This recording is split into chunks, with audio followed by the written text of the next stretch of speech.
sur ce thème de l'intimité.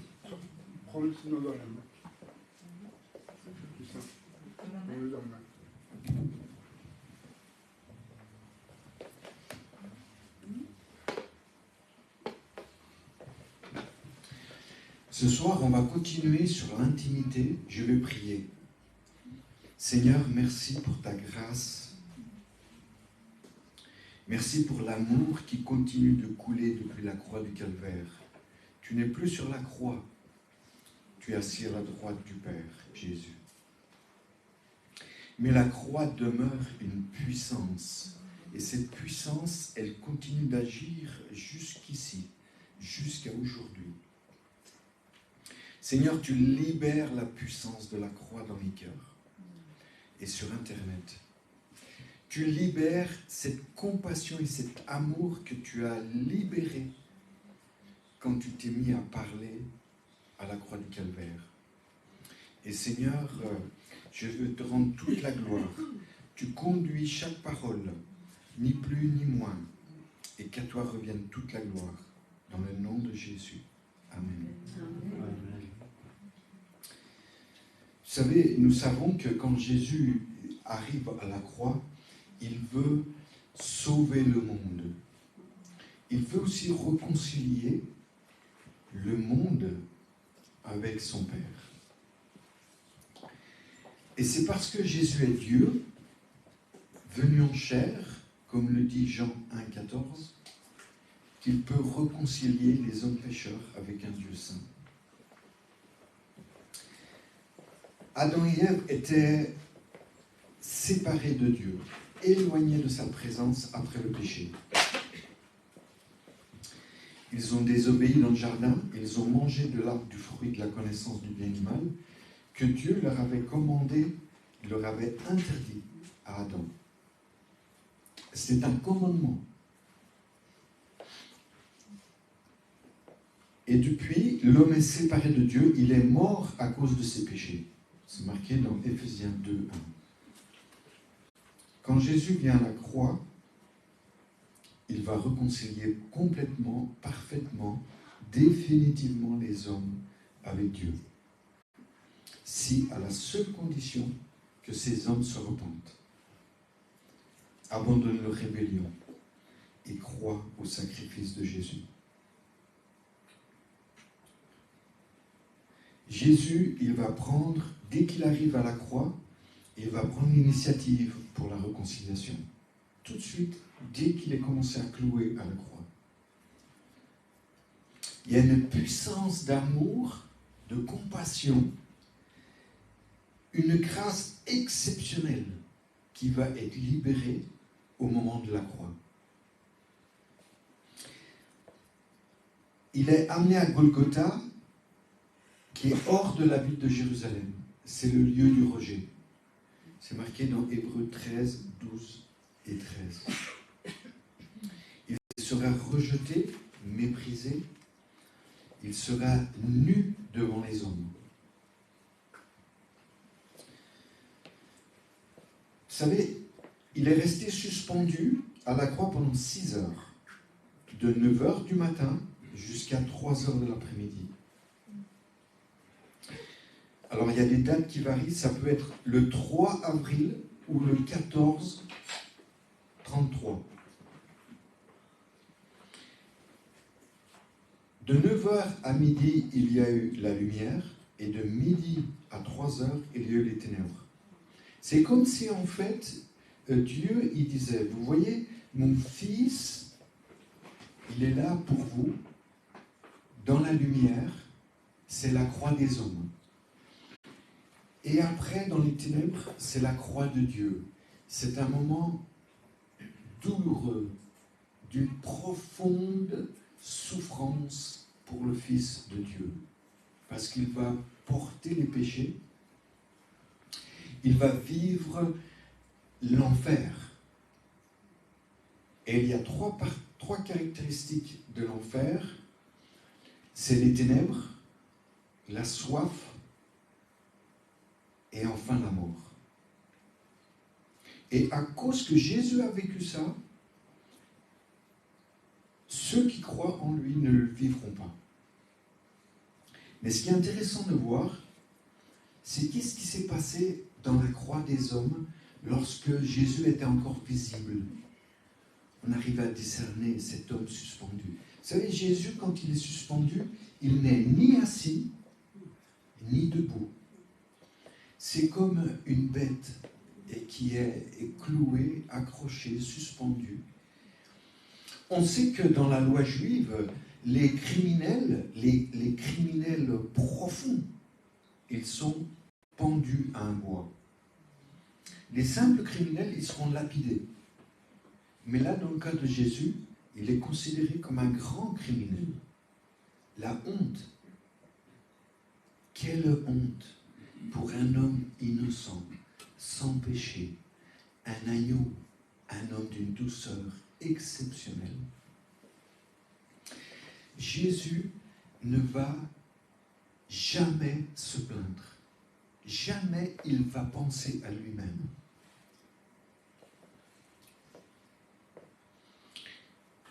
Et là, entre ciel et terre, il va entrer dans une intimité.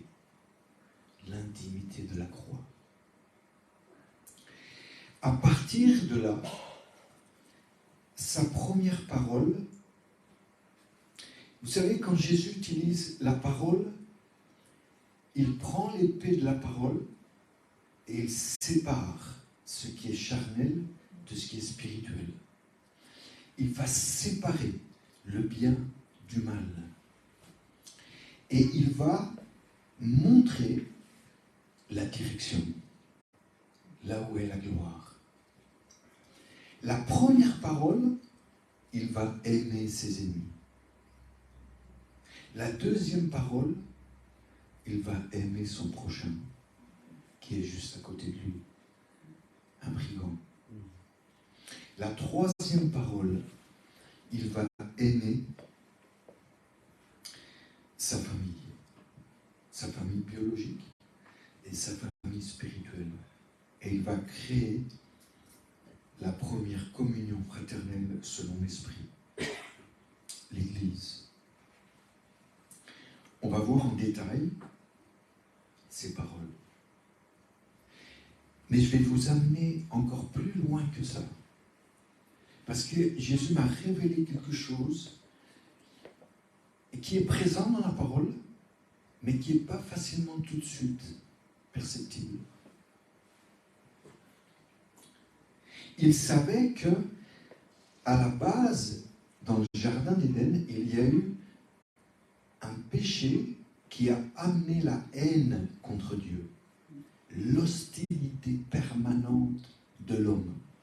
C'est une hostilité active, permanente. Et vous sentez l'hostilité tous les jours, dehors, dans le monde. Jésus prend l'initiative de faire quelque chose d'extraordinaire. Il va annuler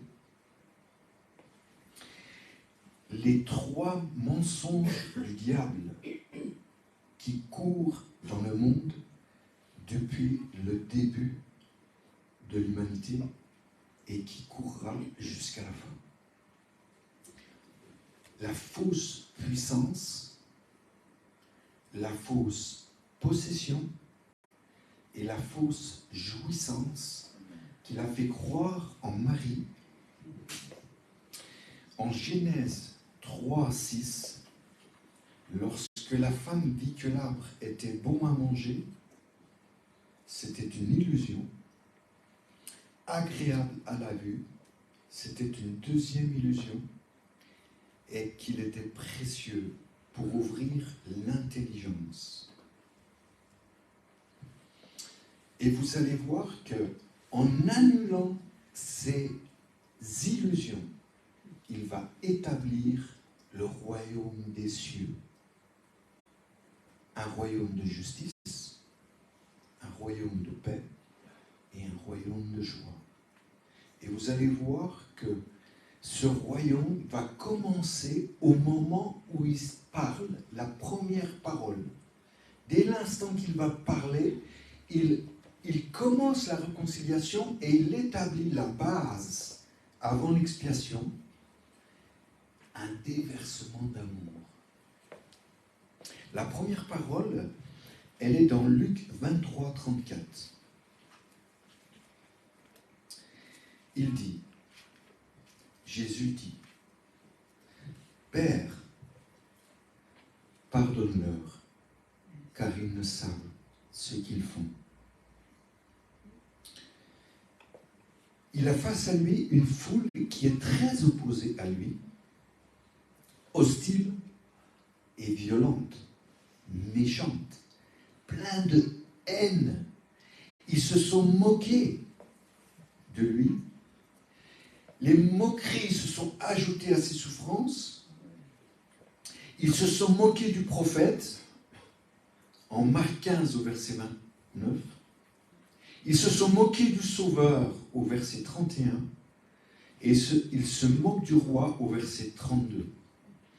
Ça, je l'ai lu par Wiersbe, qui est un enseignant de la parole et qui a bien montré que la moquerie était vraiment dirigée, vraiment pointée contre le prophète, contre le Sauveur et contre le roi.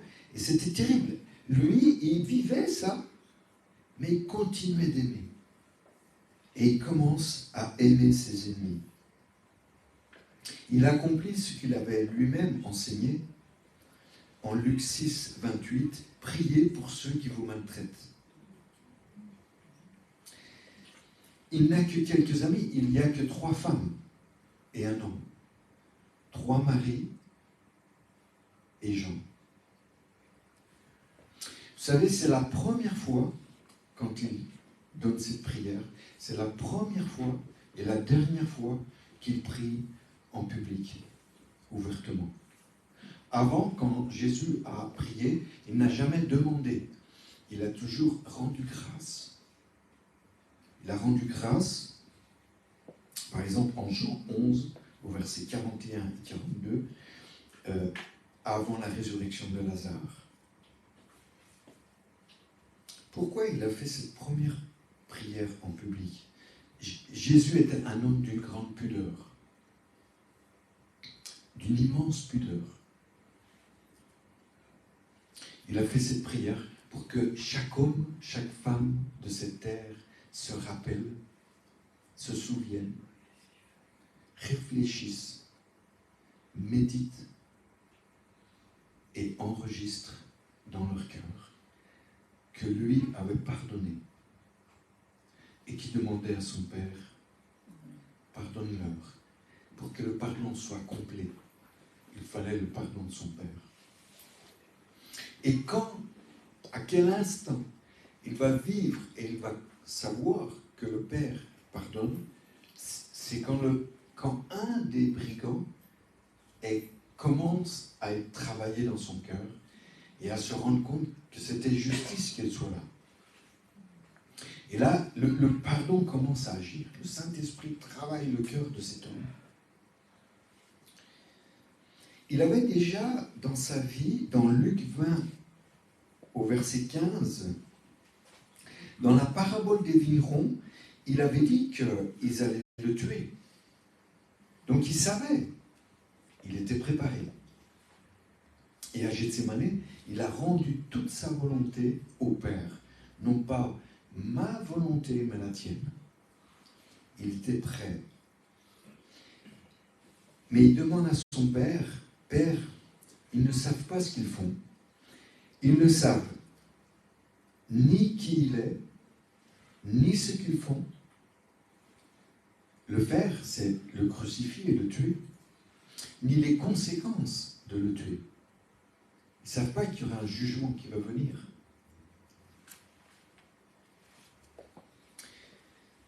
Il veut un pardon complet.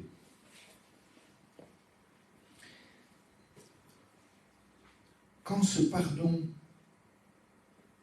arrive, il voit que l'autre, un des brigands, qui était là, les deux l'insultaient, mais il y en a un qui commence à changer d'attitude et commence à défendre même Jésus.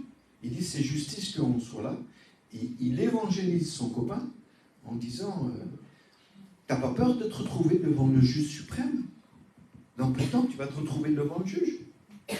C'est étonnant la parole qu'il adresse à son copain. Et il dit, et lui, il est innocent.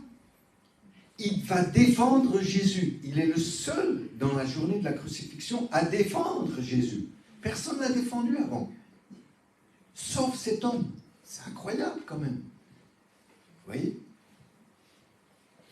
Jésus sait que le pardon libère la grâce. Il sait que la grâce est en train de couler. Et vous savez que la grâce, elle coule depuis cet instant où il a demandé pardon. La grâce de Dieu est libérée. On attend de l'expiation.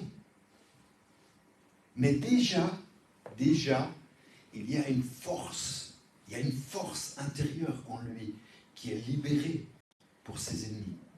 Les gens sont touchés. Et le Saint-Esprit leur rappellera cette puissance d'amour qu'il a manifestée à la croix. Il a aimé ses ennemis. Nous aussi, nous devons aimer nos ennemis. Quel exemple de miséricorde. Il montre aussi que le Père, il est miséricordieux. Il révèle que le Père est miséricordieux. Il révèle aussi que son cœur est plein de miséricorde. Et ce qui intéresse Jésus, son but, c'est que nous soyons tous pardonnés. Vous voyez l'amour? Que nous soyons tous pardonnés et que le péché soit effacé de nos vies.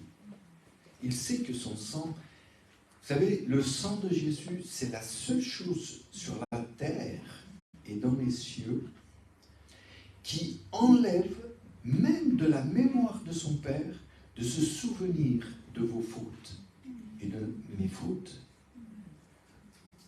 La seule chose, c'est le sang de Jésus et la puissance de ce sang. Vous voyez? Il veut que nous soyons des pardonnés. Nous, les fautifs, les coupables. Il veut, c'est la volonté de son Père, que même le péché originel d'Adam et Ève soit brisé. Eux qui étaient désobéissants et indépendants vis-à-vis de Dieu. Depuis le péché d'Adam et Ève, l'intelligence de l'homme, elle était obscurcie. Elle était appauvrie. Elle avait rapetissé. Elle était aliénée. Et Satan la tient, l'intelligence de l'homme.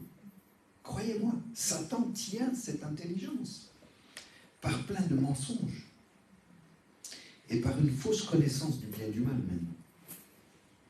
Quand Jésus prie, il renverse en fait la puissance, le chaos de la chute.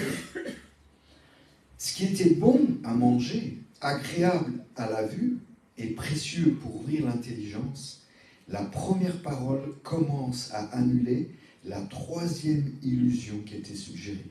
La vraie puissance s'obtient par la foi en ce pardon qui libère la grâce de Dieu et ouvre la porte du paradis.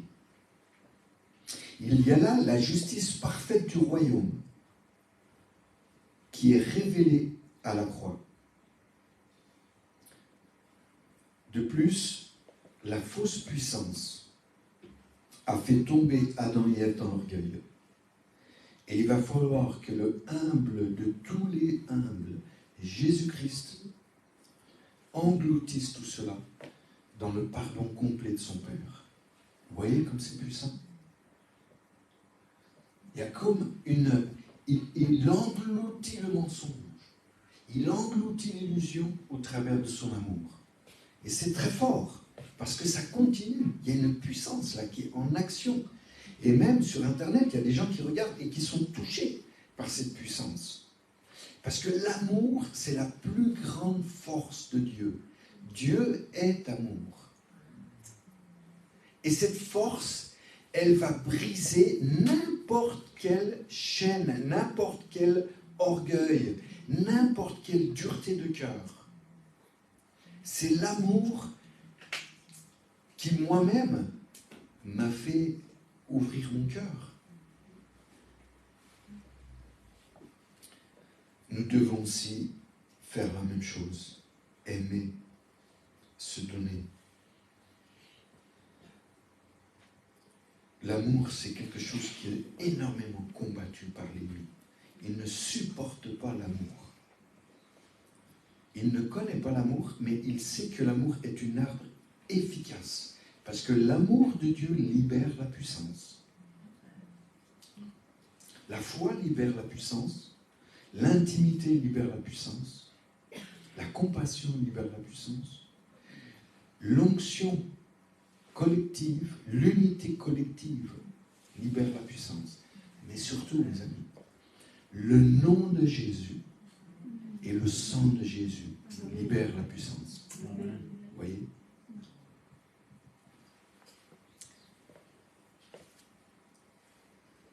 La deuxième parole, elle est très intéressante parce que quand il se met à parler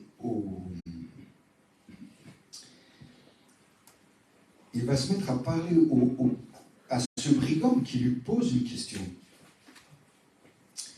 Il dit à Jésus, « Souviens-toi de moi quand tu viendras dans ton règne. » Jésus lui répondit, « Je te le dis, en vérité, aujourd'hui tu seras avec moi dans le paradis. » C'est dans Luc 23, versets 42 et 43. Vous pourriez lire tout ce passage. Le Saint-Esprit nous a laissé ce dialogue entre ce bon larron. Ce bon larron, il avait déjà vu l'inscription. Parce qu'en hébreu, en lisant l'inscription, parce que l'inscription était en grec, en latin, et puis en hébreu. Et en lisant que Jésus est le roi des Juifs, Jésus de Nazareth, roi des Juifs, il semble que l'inscription dans Jean soit la plus complète. En Jean 19, c'est l'inscription, elle était en hébreu, grec et latin.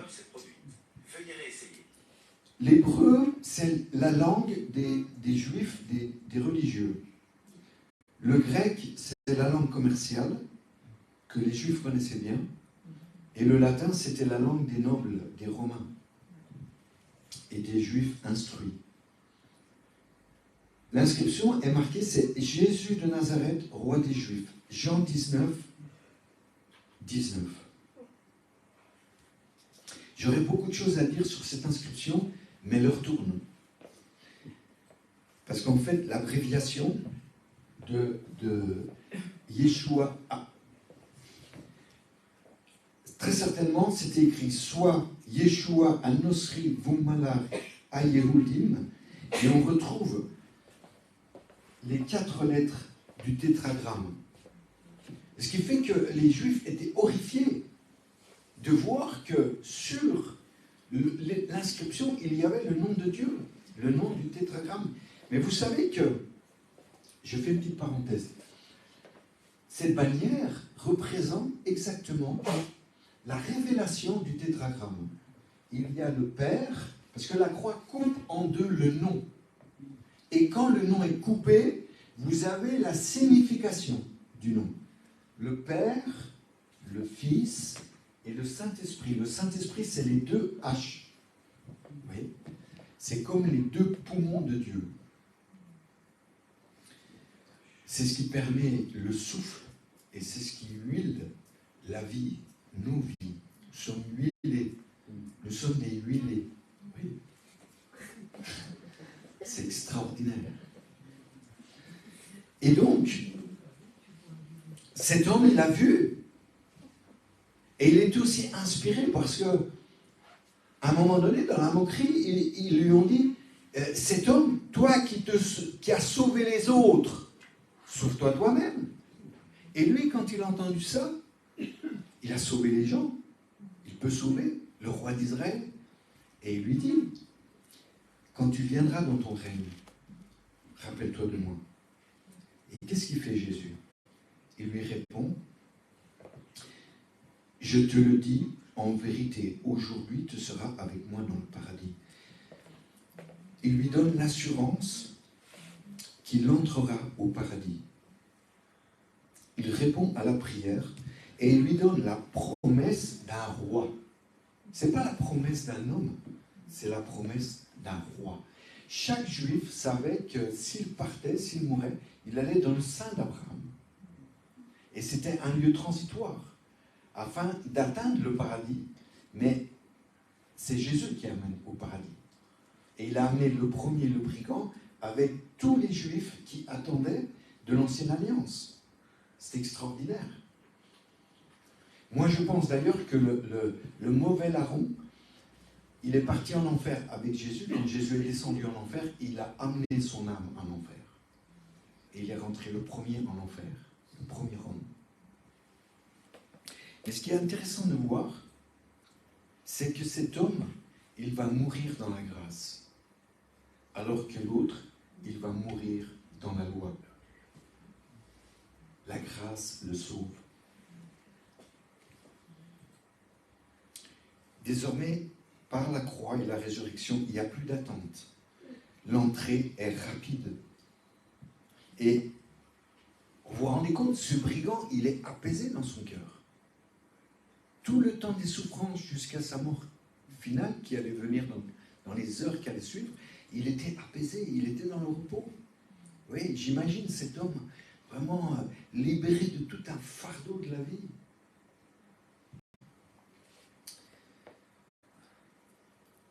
Donc, non seulement le pardon libère la grâce, mais donne aussi la vision du royaume, de la seigneurie de Jésus, et cet homme le reçoit. Ce qui est très intéressant, c'est que cette parole, elle va montrer la vraie possession de la vie, la vraie possession que Adam et Ève recherchaient. C'est de vivre dans la présence de Dieu. C'est d'être avec Dieu, à ses côtés. Vous voyez? Ça, c'est la vraie possession. Vous savez, les gens, ils possèdent des choses et des choses inutiles. Ça ne satisfait aucunement le cœur. Le cœur a soif, continue de vouloir posséder. C'est infernal, c'est un cycle démoniaque. Et c'est pour ça que la possession, posséder des choses, c'est une idolâtrie. Et c'est une idolâtrie très très forte. Et ce qui est agréable à la vue par Ève, qui était une mauvaise convoitise, eh bien, elle ne l'a jamais eu. Ce qui est agréable à la vue, c'est de voir le Seigneur, vivre avec lui au paradis. C'est aussi Jésus en toi, l'espérance de la gloire. Colossiens 1, 27. C'est ça qui amène la vraie paix du royaume. Oui. Jésus il installe un royaume de paix. La paix de Dieu. La paix de Dieu, ça surpasse toutes les pensées. Ça surpasse toutes les émotions de votre vie. C'est très fort. Même au milieu du chaos et de la guerre, vous serez en paix. Pourquoi? Parce que Dieu est avec vous. Même si vous vivez le martyre, moi j'ai entendu des témoignages de martyrs, les gens, ils continuent d'aimer, parce que Dieu est avec eux d'une manière très très forte. Vous voyez? La Bible dit que l'œuvre de la justice amène la paix. Ésaïe 32, 17. Et le fruit de la justice, le repos et la sécurité pour toujours. Pour les méchants, il n'y a point de paix, dit l'Éternel. Ésaïe 48, 22.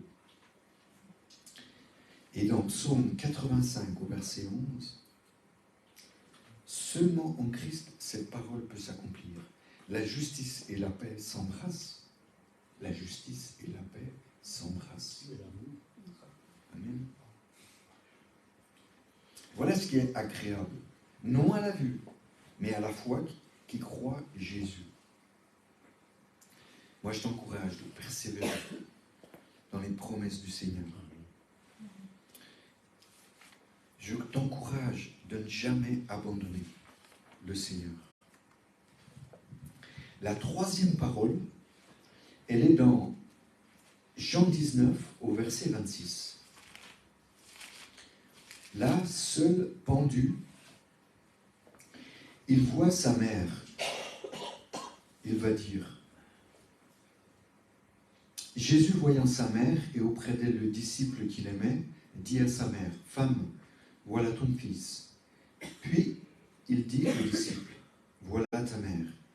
Et dès ce moment, le disciple l'a pris chez lui.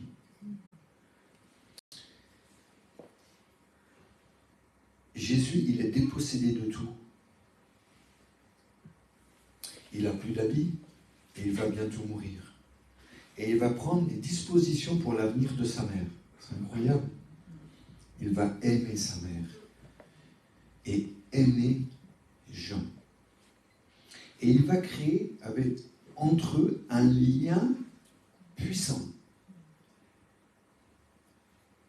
Il aime les deux et il va les lier pour toujours. C'est vrai que ses demi-frères pouvaient s'occuper de la mère. Mais comme il était l'aîné, il va utiliser une formule légale d'adoption. Et en plus, il va veiller à la fois de l'un et de l'autre. Vous voyez ? Et ça, c'est un geste, une parole d'amour extraordinaire.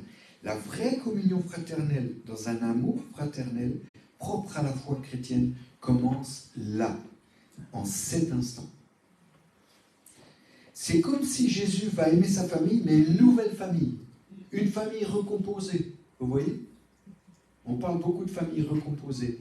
Mais ils ne savent pas que dans la maison de Dieu, il y a une famille recomposée extraordinaire. Où vous avez des frères et sœurs, des mères, des pères spirituels. Vous voyez ? Jésus exprime son amour et les soins et ses soins pour sa mère. Attentif à ses besoins présents et futurs pour sa consolation et sa guérison de son chagrin. Elle se rappelle, Simeon avait prophétisé, une épée te transpercera l'âme. Luc 2, 35. Une autre épée va guérir son cœur. Cette parole.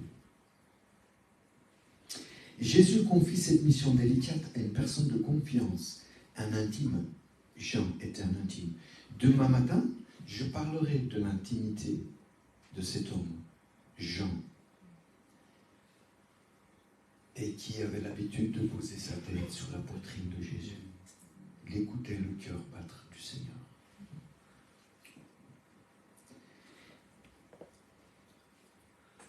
Et il va prendre cette tâche, ce service particulier très à cœur. Il va être fidèle, Jean, puisqu'on sait que Marie l'a suivi à Jérusalem puis à Éphèse en Asie mineure. Mais j'aimerais te dire, toi aussi, si tu es un intime, Dieu te confiera des missions spéciales pour bénir les gens. Amen. Des chrétiens ou des non-chrétiens. Une église entière. Si tu es intime, il te fera confiance. Il te donnera des responsabilités. Il te parlera précisément de ses projets à lui. Amen. Éphésiens 5, verset 2. Il dit, marchez dans l'amour à l'exemple de Christ. Voilà la vraie jouissance de la vie. Elle passe par l'amour les uns les autres. Ça, c'est la vraie jouissance. Ce n'est pas dans une jouissance égoïste qui ne rapporte rien, en fait, qui est éphémère. C'est le fameux allélon en grec, l'un l'autre, mutuellement réciproque, que Paul utilise régulièrement. Aimez-vous les uns les autres, soyez membres les uns les autres. Saluez-vous par un saint baiser les uns les autres. Exhortez-vous les uns les autres. Il y en a plus de 15 ainsi. Dans l'esprit. Il y a aussi les uns les autres dans la chair. Ne vous mordez pas les uns les autres. Ne vous dévorez pas les uns les autres. Hein? Rien qu'un enseignement sur les uns les autres, ça vous fortifie. C'est ça la vraie jouissance. Et c'est ça qui amène la vraie joie. La joie du royaume. La vraie joie est associé à la vraie jouissance de la vie dans une communion d'amour agapé. Et cette communion, elle répond à la solitude de la vie. Vous voyez, c'est la vraie solution à la solitude de la vie. La solitude qui amène une immense tristesse. Vous savez, même si vous vivez avec une famille, avec des amis, avec des collègues de travail, jamais vous pourrez connaître une joie forte, solide. Parce qu'il y a toujours un calcul, un intérêt, toujours quelque chose qui va déborder et qui va briser ce lien d'amour. Oui.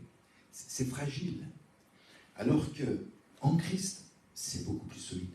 Ça devrait être plus solide. Jésus désire que son Église vive des relations très fortes entre frères et sœurs. C'est ça qui est bon à manger. Vous voyez ? Ce qui est bon à manger, c'est cette puissance de vie et d'amour entre frères et sœurs. Croyez-moi. Dans Philippiens 2, de 1 à 4, nous voyons que les 4 piliers de l'amour fraternel, elles sont basées sur un socle qui est l'humilité. Vous ne pouvez jamais faire quelque chose dans la vie chrétienne sans l'humilité. Pourquoi ? Parce que Dieu est humble. Vous savez que Dieu est humble ? Il est dit que les séraphins, ils montent au-dessus de sa tête. Vous voyez ? C'est extraordinaire. Ça, c'est dans Ésaïe 6. C'est difficile à concevoir, mais même à la fin des temps, Jésus servira aux tables. Il sera un serviteur. Il va vous servir des mets délicats, des vins vieux. Ce sera extraordinaire. Je termine.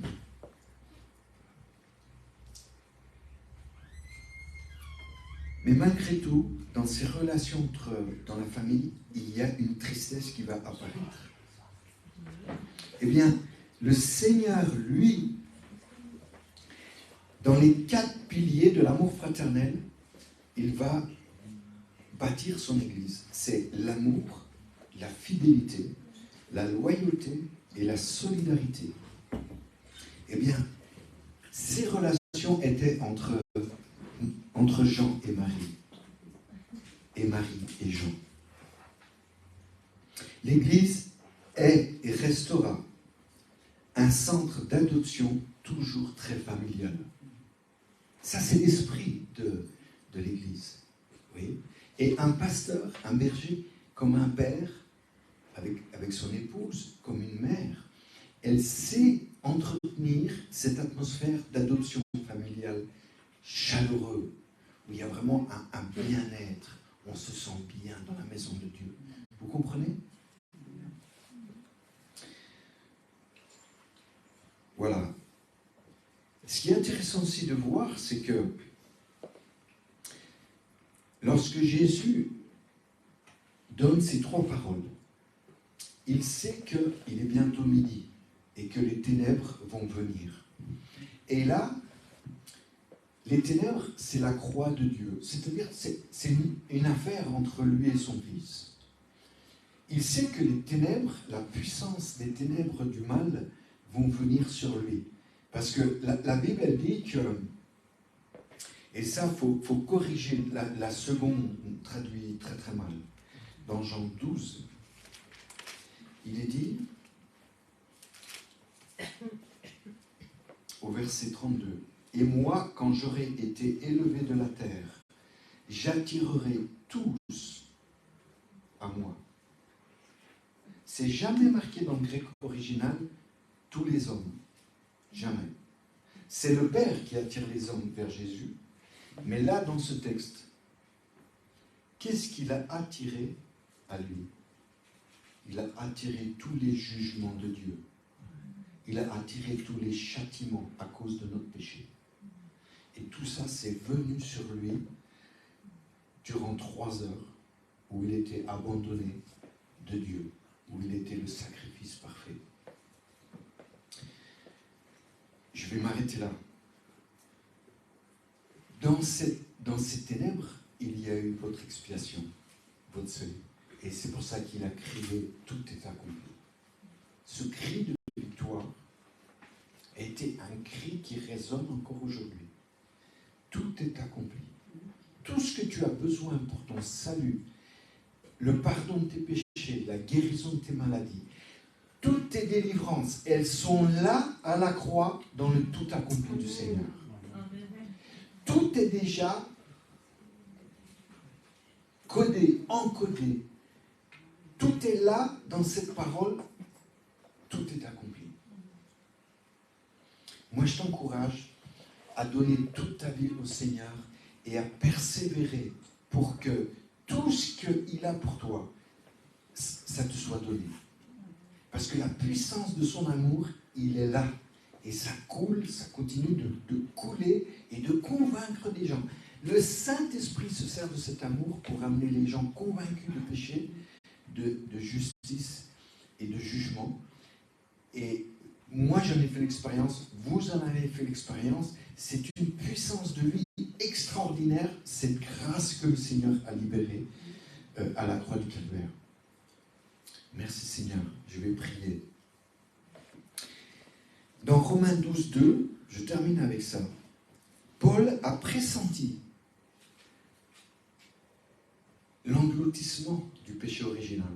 Quand il dit « Soyez transformés par le renouvellement de l'intelligence, afin que vous discerniez quelle est la volonté de Dieu. Ce qui est bon, c'est l'amour. Ce qui est agréable, c'est la foi. Et ce qui est parfait, c'est la justice. » Amen. Amen. Je vais prier. Seigneur, je prie que la puissance du royaume des cieux qui était révélée, royaume de justice, de paix et de joie, soit libérée maintenant au travers de l'amour que tu as manifesté à la croix. Cet amour qui brûle, qui se déchaîne pour atteindre tous les cœurs. Cet amour qui nous presse jour et nuit à témoigner de ton amour, de ce que tu as fait dans nos vies, Seigneur. Merci pour ton sang versé. Merci pour ce sang qui nous lave et nous purifie. Comme ta parole nous lave et purifie ce soir. Seigneur, merci de libérer les captifs au travers de cette parole. Ceux qui n'arrivent pas à pardonner, qu'ils puissent pardonner. Ceux qui n'arrivent pas à aimer, puissent aimer. Ceux qui ne sont pas dans la joie, qui sont dans la tristesse, Seigneur, qu'ils puissent retrouver la joie au travers de ta joie à toi, Seigneur. Et Seigneur, que la paix de Dieu pénètre les cœurs, d'être en règle, de vivre avec toi, Seigneur. Que la vraie puissance soit révélée, la vraie possession et la vraie jouissance, qu'elle soit maintenant révélée par le Saint-Esprit et pour le Père et le Fils, dans le nom de Jésus. Amen. Amen. Amen. Soyez bénis. Amen. Voilà, si certaines personnes veulent la prière,